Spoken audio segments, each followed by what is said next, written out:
Lepo pozdravljeni iz Evropskega parlamenta v Strasburgu. Evropska politika posveča mnogo pozornosti energetiki in v teh mesecih poteka razprava o novi direktivi z področja radioaktivnih odpadkov.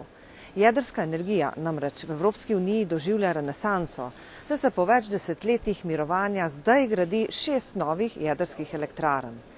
Električna energija, ki jo proizvajajo, ne povzroča izpustov CO2, njena cena pa je sprejemljivo nizka. Kljub temu imajo ljudje o njeni uporabi pomisleke. Ti se nanašajo predvsem na odlaganje visoko radioaktivnih odpadkov in varno obratovanje elektrarn. Zato je bila v začetku tega tisočletja sprejeta pobuda, da se na tem področju izpopolni evropski zakonodajni okvir. Tako je Evropska komisija leta 2004 pripravila osnutka 2 direktiv, eno o jedrski varnosti in drugo o varnem ravnanju z izrabljenim jedrskim gorivom in radioaktivnimi odpadki. Evropski parlament je predlagani direktivi sprejel, vendar ju svet na žalost ni potrdil. Ministri so namreč menili, da evropska politika preveč posega v pristojnosti posameznih držav članic. Medtem pa je v Uniji dozorela ideja o oblikovanju skupne energetske politike. S tem se je povečala tudi pripravljenost, da države članice uskladijo določene standarde tudi na jedrskem področju. Leta 2009 je bila tako sprejeta direktiva o varnosti jedrskih objektov.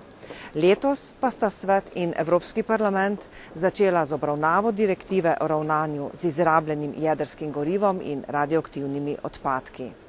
Ta nova direktiva državam članicam nalaga, da morajo zakonsko urediti to področje.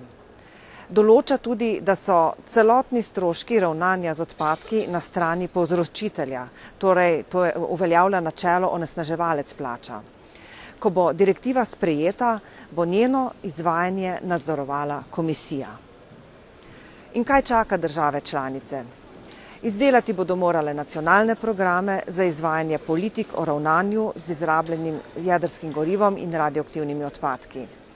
Ker tako kot v Sloveniji, tudi v Evropi vedno bolj primanjkuje tehnično izobraženih strokovnjakov, bodo morale zagotoviti ustrezen sistem izobraževanja in usposabljanja. Prav tako bodo morale pripraviti ustrezne varnostne analize. Za mnoge države to pravzaprav ni novost. Kar pa je, po mojem mnenju, pomembna novost, je to, da bo Evropska komisija spremljala dejansko izvajanje teh programov. Pričakujem, da bodo države članice na tak način prisiljene zgraditi odlagališča pravočasno, tudi Slovenija.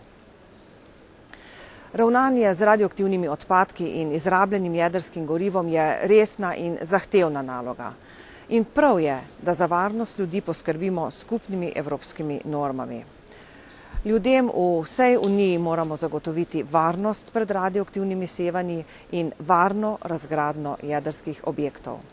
Zato pa mora biti na voljo dovolj strokovnjakov in dovolj namensko zbranega in porabljenega denarja, ki ga v Sloveniji zbira sklad za razgradnjo nuklearne elektrarne Krško.